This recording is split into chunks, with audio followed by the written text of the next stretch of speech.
Taala yang telah memberikan nikmat iman oleh Islam dan nikmat sehat panjang umur. Salawat serta salam semoga tercurah di tangan dan junjungan Nabi kita Nabi Muhammad SAW. Baik, berdirinya saya di sini, saya sebagai moderator untuk memimpin jalannya presentasi yang akan disampaikan oleh Abang Muhammad Isya Erlangga dan tempat kami gunakan.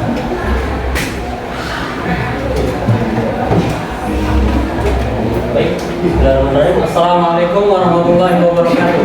Waalaikumsalam warahmatullahi wabarakatuh.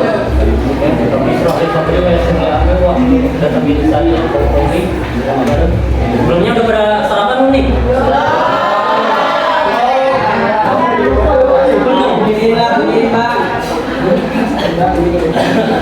Bentar lagi istirahat kan ya? Jalan ya. Hari ini abang yang akan menjadi materi untuk menyampaikan materi tentang toleransi dalam perspektif hadis. Baik, kita masuk kepada pengertian toleransi. Di sini toleransi dalam perspektif hadis mengacu pada konsep kesediaan untuk menerima perbedaan dalam keyakinan, pendapat, dan praktek antara individu atau kelompok tanpa adanya kekerasan, prasangka, atau diskriminasi. Hadis-hadis dalam tradisi Islam menegaskan pentingnya toleransi sebagai prinsip fundamental dalam berinteraksi dengan sesama manusia, terlepas dari perbedaan agama, suku, ras, ataupun budaya. Salah satu hadis yang menekankan pentingnya toleransi adalah hadis yang diriwayatkan oleh Abu Daud dan At-Tirmizi yang mengatakan barang siapa yang tidak menunjukkan belas kasihan kepada manusia, Allah tidak akan menunjukkan belas kasihannya. Ini menegaskan bahwa sebagai umat muslim kita harus memiliki sikap welas asih, kebaikan, dan toleransi terhadap sesama manusia. Hadis lain yang menyoroti toleransi adalah hadis yang diriwayatkan oleh Imam Bukhari yang menyatakan tidak ada ketakwaan sejati kecuali dalam kehidupan yang saling bertoleransi.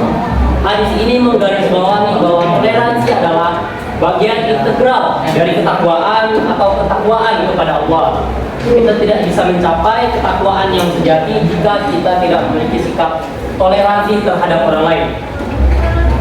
Baik, di sini kira-kira ada nggak yang beda agama? Nggak ada. Atau agama Islam semua ini? Nah, seperti judul di sini kan namanya toleransi. Toleransi. Maksudnya kita tidak memandang yang namanya perbedaan. Kita juga tahu kan Indonesia punya banyak suku, bahasa, ras, agama, dan lain sebagainya. Ya, Indonesia juga bisa merdeka karena bukan hanya karena peperangan orang Islam, tapi dari berbagai suku, dari berbagai agama yang bersatu, yang membela tanah air sehingga menjadi Indonesia. Bahkan Garda Pancasila di bawah kakinya itu ada namanya Bhinneka Tunggal Ika, berbeda namun satu tujuannya. Ya, walaupun berbeda agama, ras, suku, bahasa, misalnya ada orang Sunda, orang Jawa tetap sama-sama orang, sama-sama makan nasi. Ya. Jadi nggak ada perbedaan sama sekali. Nah, kenapa di sini kita ngambil toleransi? Karena kalau kita lihat sekarang ini toleransi itu makin menurun. Ya. Karena toleransi itu bukan hanya tentang perihal agama, perihal warna kulit juga termasuk toleransi. Misalnya si A putih, si B hitam, dia pengen masuk di circle A yang putih, gak boleh itu hitam jelek, gak mau kan? Gak boleh. Kita harus bertoleransi. Kondisi ini termasuk tidak ada sikapnya toleransi karena memandang namanya perbedaan. Jadi nggak boleh adanya perbedaan. Yang satu circle kacamata, yang satu circle nggak berkacamata. Dan nggak contoh. Ya, contoh. Abang bicara dong. Seperti itu, apalagi anak-anak gamers. Contoh lagi nih, terutama laki-laki yang main game PUBG mungkin atau ML. Main nih, tiba-tiba kalah. Oh, dasar Jawa lu.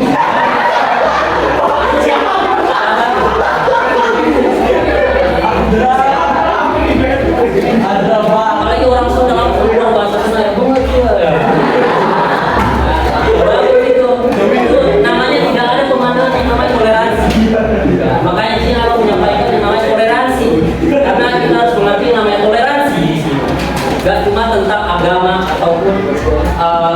suku, ras, dan bahasa.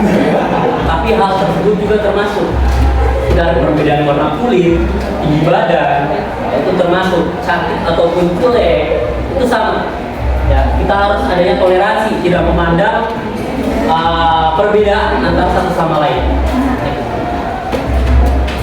Nah, selain itu terdapat juga hadis yang mengajarkan umat muslim untuk hidup berdampingan dengan penganut agama lain dalam damai dan harmoni.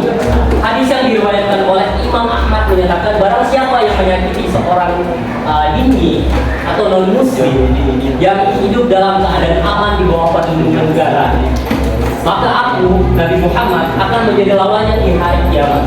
Dalam konteks ini, hadis tersebut menekankan perlunya menghormati hak-hak dan kebebasan individu yang berbeda, keyakinan agama, serta melindungi mereka dari segala bentuk perlakuan yang merugikan atau tidak adil. Dalam perspektif hadis, toleransi juga ditunjukkan oleh Nabi Muhammad sendiri dalam perilaku dan tindakannya terhadap non-muslim, baik dalam konteks hubungan antara agama maupun dalam hubungan sosial. Nabi Muhammad sering memberikan perlindungan dan menghormati hak-hak orang non-muslim, serta berkomunikasi dengan mereka secara damai dan menghargai perbedaan yang ada. Dalam hadis tersebut, toleransi ditonjolkan sebagai prinsip fundamental dalam Islam yang mendorong umat muslim untuk hidup berdampingan dengan penuh kasih sayang, pengertian dan keadilan terhadap sesama manusia. Toleransi bukan hanya berarti menghormati perbedaan dalam keyakinan agama, tetapi juga menghargai perbedaan dalam segala aspek kehidupan, seperti suku, ras, budaya, dan pendapat politik. Dalam konteks masyarakat modern yang semakin multikultural, toleransi dalam perspektif hadis menjadi lebih relevan dan penting dengan mempraktikkan nilai-nilai toleransi yang diajak dalam hadis. Umat muslim dapat membangun masyarakat yang harmonis, saling menghormati dan saling mendukung dalam keberagaman. Jadi sikap toleransi ini sudah diajarkan sejak zaman dahulu sebelum Masehi. Jadi toleransi ini sudah ada dari zaman sebelum Masehi, sudah diajarkan oleh Nabi Muhammad SAW, yang mana bermulai dari perbedaan agama antara kafir Quraisy dan umat Muslim. Begitu juga tentang perbedaan kulit, dan di sana ada yang hitam dan ada yang putih. Namun Nabi tidak melihat hal itu, tidak melihat dari perbedaan itu, tidak berpihak kepada yang sesama dengan Nabi, tapi juga menghormati. Kita menghormati dan menghargai orang-orang yang berbeda dari kita, dari segi pendapat, ya, ataupun dari apa yang Abang udah jelasin tadi, ras, suku, bahasa, dan lain-lain sebagainya.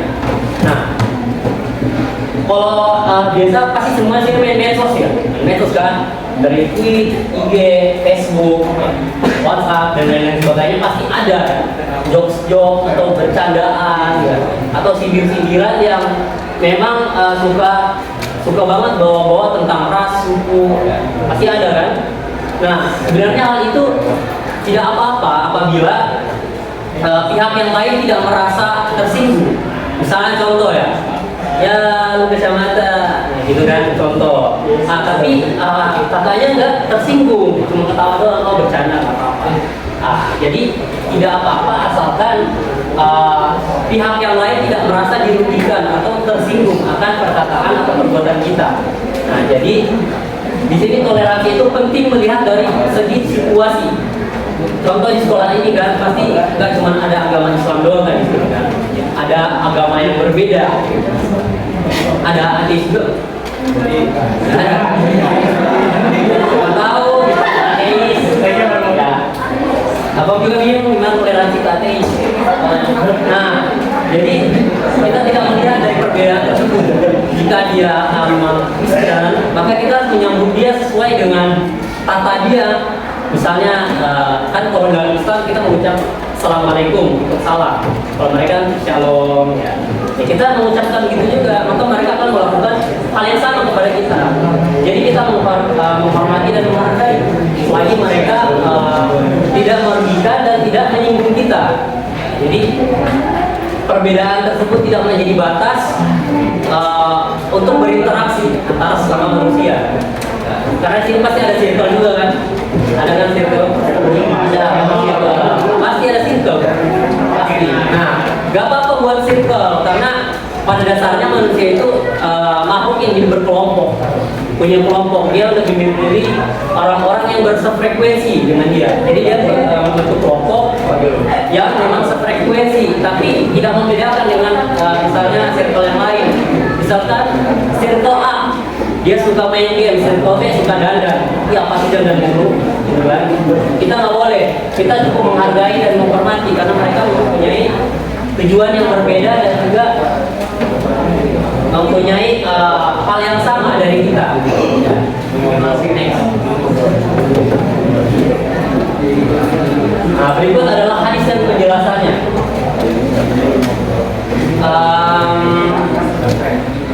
Ada yang namanya ini nggak? IP.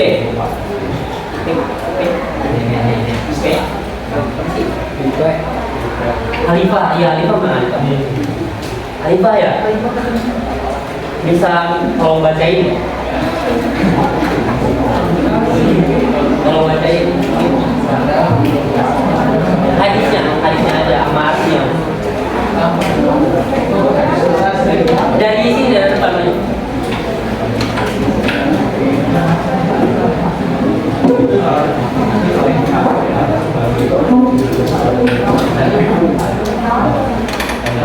Ya boleh. Ya awam mau kenal. Waalaikumsalam warahmatullahi wabarakatuh. Nama saya Chandra Astika. Saya Ibu Samad. Oh enggak bisa dulu.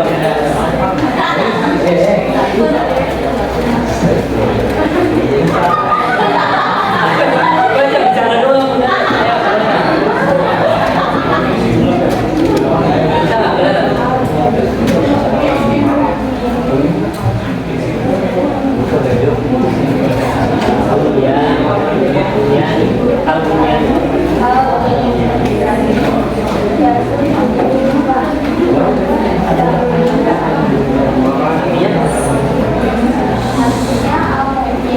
Seorang pemimpin kepada pemimpin yang lain adalah seperti bangunan yang saling menguatkan sama lain. Hadis riwayat Al-Bukhari. Oke, makasih. Tepuk tangan. Nah, hadis ini menggambarkan pentingnya hubungan saling mendukung dan saling membantu antara sesama mukmin dalam menciptakan lingkungan yang harmonis dan damai.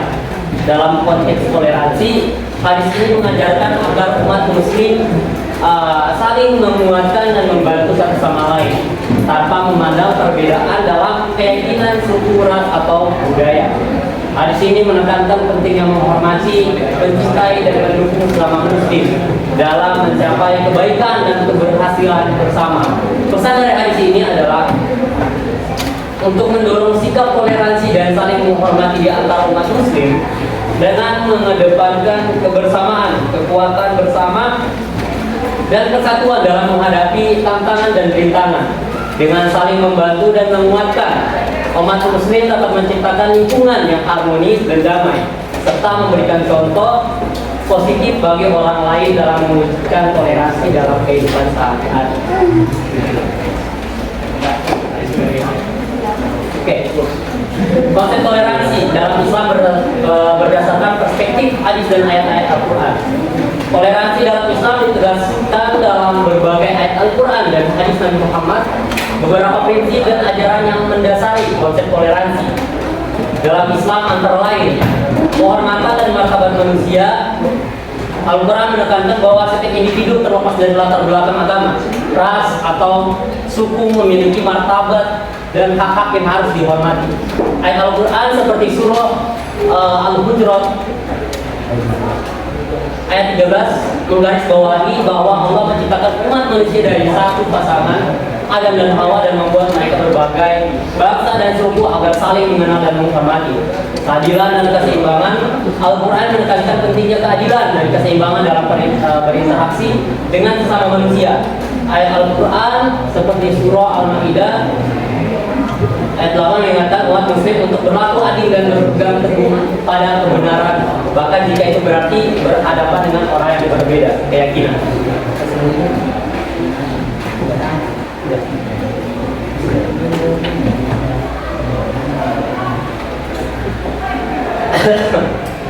Oke. Kesabaran dan pengampunan. Hadis-hadis Nabi Muhammad menekankan pentingnya kesabaran dan pengampunan dalam berinteraksi dengan orang lain. Nabi Muhammad mengajarkan umat muslim untuk menahan diri dari kemarahan dan memberikan pengampunan kepada mereka yang berbuat salah. Hal ini tercermin dalam hadis yang mengatakan bahwa orang yang kuat bukanlah yang pandai bergumul, tetapi yang dapat menahan amarahnya. Hadis riwayat Bukhari. Dialog dan komunikasi yang baik. Islam mendorong umat muslim untuk terlibat dalam dialog dan komunikasi yang baik dengan orang lain. Terlepas dari perbedaan keyakinan, Al-Quran mendorong umat muslim untuk berdiskusi dengan cara yang baik dan santun. Surat An-Naml, serta menjawab perbedaan dengan argumen yang terbaik. Surah Al-Ankabut. Dalam perspektif hadis dan ayat-ayat Al-Quran, toleransi dalam Islam adalah sikap ulas asih, penghargaan terhadap perbedaan, dan sikap adil dalam hubungan dengan sesama manusia. Hal ini mencakup menghormati hak-hak individu, berlaku adil, berkomunikasi dengan baik, serta menunjukkan kesabaran dan pengampunan. Sampai jam berapa sih? Yes.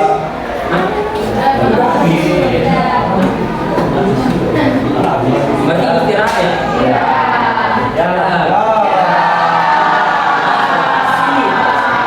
Istirahat sampai jam berapa?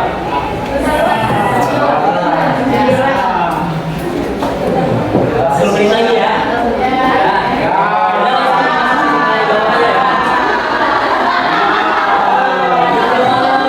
Bentar lagi ya.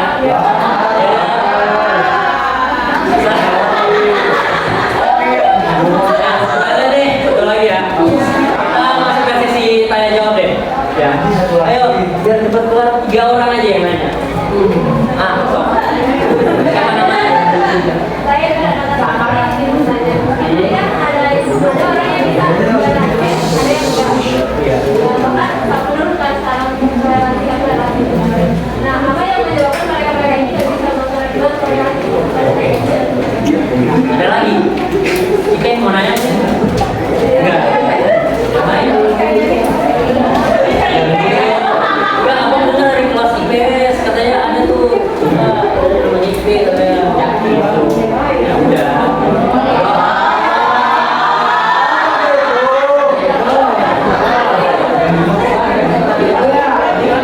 Ya, oke, gitu jangan salah paham ya. Ya, oke, lanjut, ada yang nanya lagi nggak?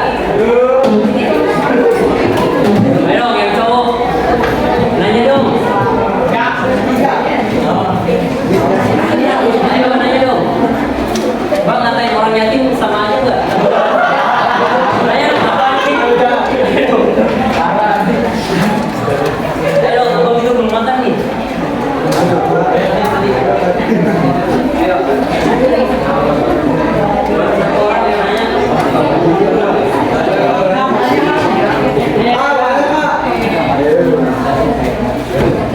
Ya. Apa hukumnya kalau orang ngatain yatim sesama yatim?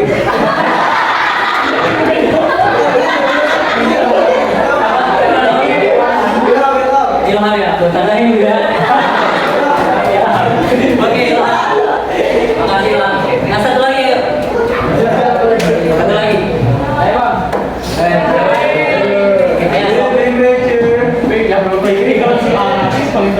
Dipikir gampang.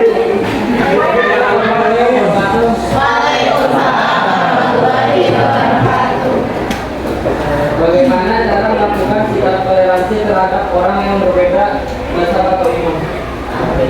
Oh, oke. Masalah tadi.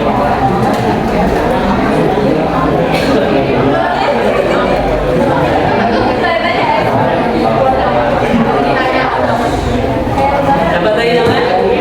Ilham ya? Dari Bang Hafid ya? Ya.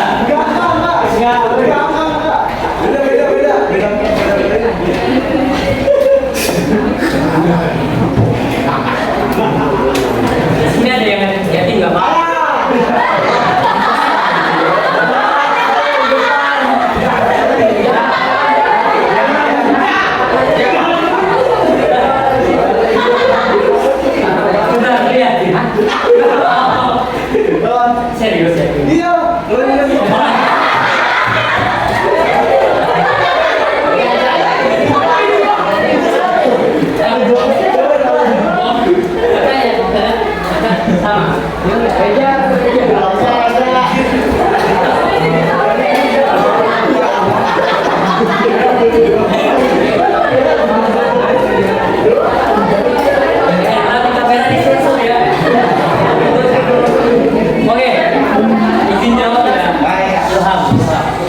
Asik.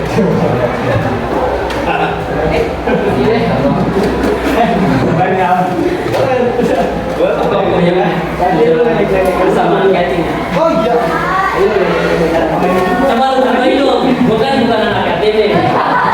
Kan gua nggak tahu gimana sih kalau sesama anak yatim saling katanya. Kan hanya kita hanya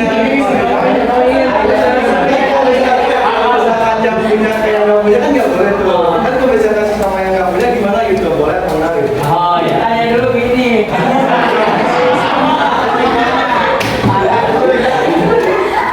Oh, Pak.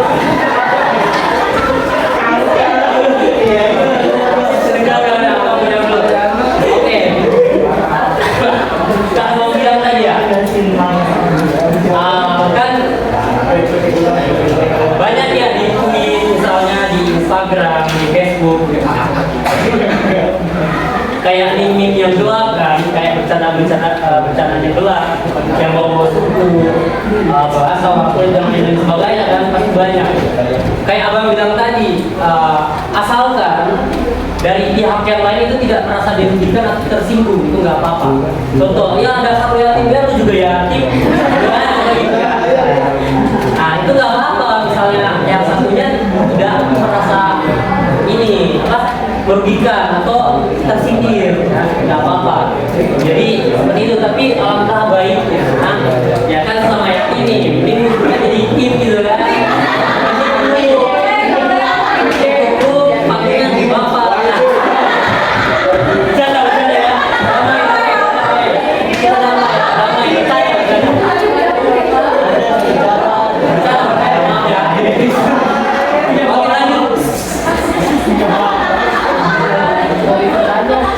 Oke, apakah pendidikan penting untuk bukan, maaf, dalam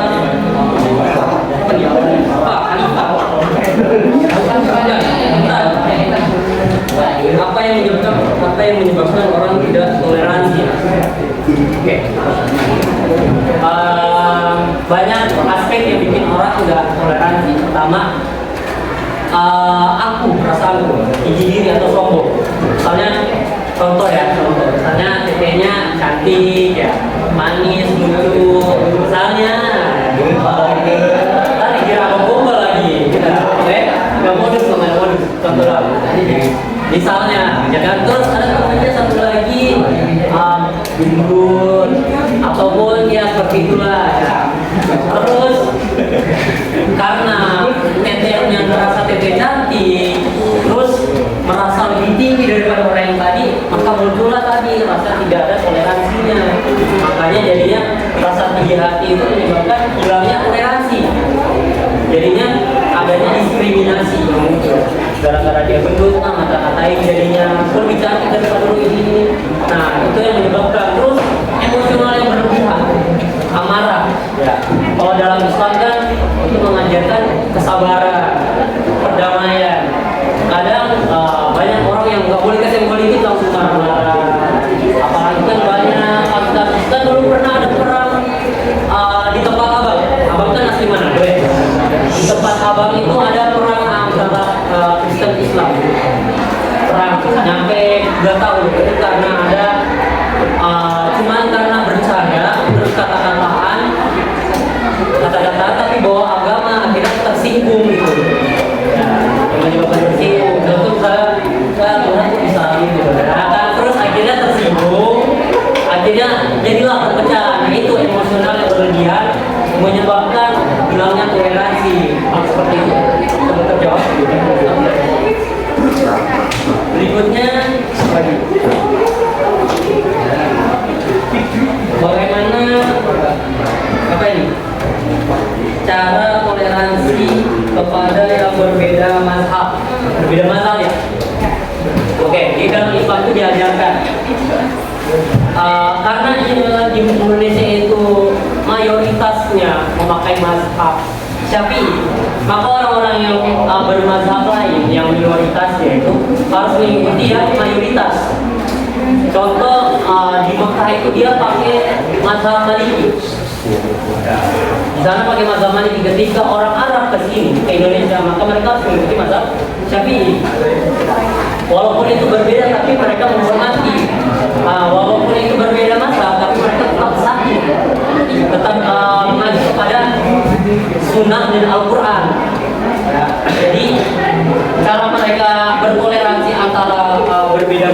ketika mereka menduduki tempat yang risiko bermayoritas mazhab Syafi'i, maka mereka memakai mazhab Syafi'i, begitu pula sebaliknya. Jadi seperti itu. Udah ya, udah semua ya.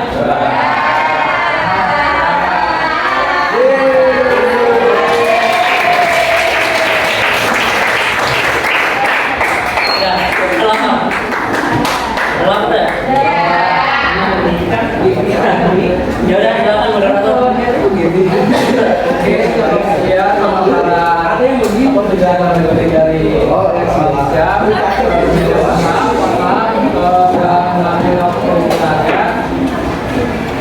Ini berdiri, memberi lebih banyak